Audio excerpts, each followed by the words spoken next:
nandito pa rin, kahit nandito pa naman si Belen or wala na, same pa din po yung gutom namin na, alam mo yun, makakuha yung championship and syempre, yun, pinagtrabuhan po talaga namin. Pero yung first na may ilang players kayo dito yung kailan lang si Sasa. Pero babalik si Ferdinand na ngayon. Ano lang yung take?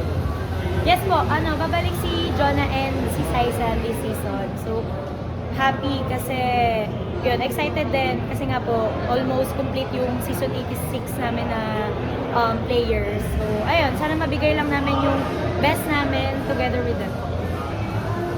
Kumusta yung naging adjustments nyo given nga new coach tapos yun nga mas kompletong roster yung expect? Wala naman po masyadong difference sa system. Pero, ayun, may mga bagong dinagdag si Coach Shaq, which is nagawa and na-prepare naman po namin through these past months, which kaya na din po namin ipakita this year.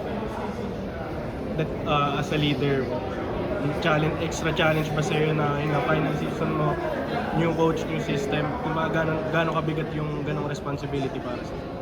Actually, yun nga po yung sinasabi ko, kung kailan last year ko na parang doon ko naramdaman yung pressure kasi nga, yun nga, hindi lang naman talaga third place, second place yung pinag-uusapan kasi isa kami sa mga teams na, alam mo yun, buo pa rin. So, ano lang, ina-enjoy lang po namin and yun, kailangan namin talagang paghirapan para, alam mo yun, maganda yung mapakita namin and makabawi kami this season. That how do you like your chances of winning the title finally, no? Last playing year mo na rin with the UAAP. How do I like? Yes.